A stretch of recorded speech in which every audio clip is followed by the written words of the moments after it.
Soup எடுத்துக்கோ. ஆமா. ஏய் சாரி சாரி. என்ன இன்னைக்கு ஆஃப் உனக்கு? இல்லண்ணா சாப்பிட்டு கிளம்பணும். ஆமா என்ன பாட்டு கேட்டுட்டு இருக்க? அதுவா? அது இரு நானே சொல்லட்டுமா? நம்ம தளபதி சாங் ரஞ்சிதமே ரஞ்சிதமே அந்த சாங் தானே கேக்குற? கரெக்ட்டா? ஏய் எப்படி ஹெட்செட்ல பாடுறது உனக்கு எப்படி கேட்டுது? இப்போ உனக்கு இந்த பாட்டு மட்டும் தானே ரொம்ப ரொம்ப பிடிக்கும். அப்ப இதே தானே திரும்ப திரும்ப போட்டு கேட்டுட்டு இருப்ப. இதெல்லாம் எப்படி இவ்வளவு கரெக்ட்டா சொல்ற நீ? 1+1 2ன்னு எனக்கு கணக்கு போட தெரியாதா என்ன?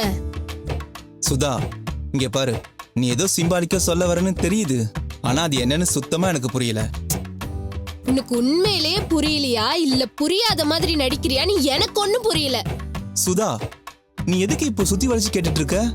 என்ன கேட்கணுமோ நீ ஸ்ட்ரைட்டாவே கேளு. எப்பன்னா உன்கிட்ட நேரா கேட்க முடியும்? நீதான் அண்ணனா போயிட்டியே, அதான் சின்னதா ஒரு பில்டப் கொடுத்தேன். நீ எதுக்கு சரிப்பட்டு வர மாட்ட. சரி நான் உன்கிட்ட ஸ்ட்ரைட்டாவே கேக்குறேன். ரஞ்சிதாவை உனக்கு பிடிச்சிருக்கா?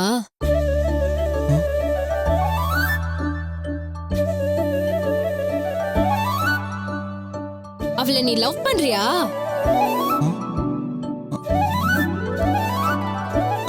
எதுக்கு இப்போ திடீர்னு நீ இதெல்லாம் கேக்குற? டென்ஷன் ஆகாம உண்மைய மட்டும் சொல்லு. ரஞ்சிதா மேல உனக்கு சம்திங் இருக்கா இல்லையா?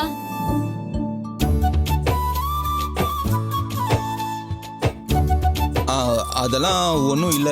அண்ணா ஆமாவா இல்லையா சொல்லு. இல்ல அண்ணா இரு இரு இரு இரு இல்லன்னு உன் வாய்தான் சொல்லுதே தவிர ரஞ்சிதான்னு பேரை சொன்ன உடனே உன் கண்ணுல ஒரு மின்னல் அடிக்குது. இங்க பாரு, இந்த முகத்துல 1000 வாட்ஸ் பல்ப் எரியுது. இதுக்கெல்லாம் என்ன அர்த்தம்? உனக்கு வேற வேலை இல்லைன்னு அர்த்தம். போய் வேலையை பாரு போ.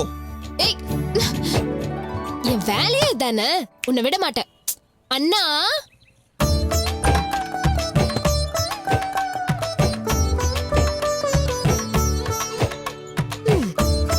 ஆளே இல்லாத டீ கடையில டீ ஆத்துற மாதிரி உனக்கு வேலையே இல்லனாலும் லேப்டாப் எடுத்து வச்சுட்டு உனக்கு வேலை இருக்கிற மாதிரி நடிக்கிற.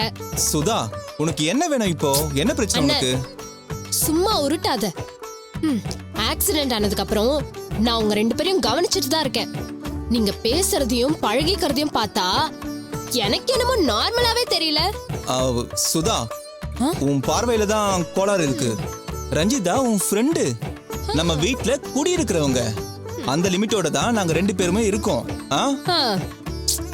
அதான் உண்மைனா இங்க பாரு, அவ உன்னை ஹாஸ்பிட்டல் அட்மிட் பண்ணதோட விட்டுருக்கணும்.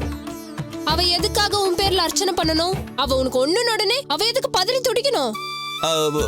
இல்ல அது வந்து சரி அத விடு.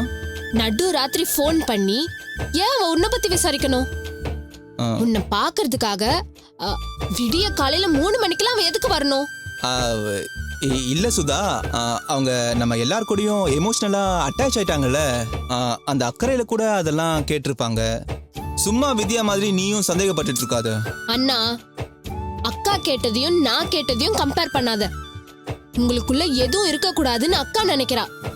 அப்படி இருந்தா அதை எப்படி உடைக்கலாங்கிறத அவ யோசிப்பா. ஆனா நீங்க 2 பேரும் சேரணும்னு தான் நான் ஆசைப்படுறேன். ஆமாண்ணா, நீயும் ரஞ்சிதாவும் பெர்ஃபெக்ட் மேட்ச்னா. நீயும் அவளும் கல்யாணம் பண்ணிக்கிட்டா நான் ரொம்ப சந்தோஷப்படுவேன். நம்ம குடும்பமும் நல்லா இருக்கும்ண்ணா. அதெல்லாம் ஒண்ணும் இல்ல சுதா, நீ ஆசைப்படுறன்றதால மட்டும் அதெல்லாம் எதுவும் நடந்துடாது. இங்க பாரு, இந்த பேச்சை இதோட விட்டுரு. இங்க பாரு, நான் கேட்டதுக்கு நீ இன்னும் பதிலே சொல்லல. நான் தான் சொல்லிட்டேனே, அந்த மாதிரி எல்லாம் எதுவும் இல்ல சுதா. நான் அதெல்லாம் நம்ப மாட்டேன். அதுவும் இஷ்டம், நான் என்ன பண்றது? ஓ ஆமா, திடீர்னு இப்போ எதுக்கு இந்த விஷயத்தை பத்தி கேட்ட? ரஞ்சிதா உன்கிட்ட ஏதாவது கேட்டாளா? அவ என்ன கேட்பான்னு நீ எதிர்பார்க்கற? நான் எதுவும் எதிர்பார்க்கல. ஒருவேளை ரஞ்சிதா ஏதாவது கேட்டாலோன்னு யோசிச்சு கேட்டேன். இல்ல, நான் அதான் கேட்டேன். சுதா, இந்த விஷயத்த என்கிட்ட கேட்டதோட நிறுத்திக்கோ. வேற யார்கிட்டயும் இதை பத்தி கேட்காதன்னா. ரஞ்சிதமே ரஞ்சிதமே ஏய், போட்டு போட்டியா போட்டு வா.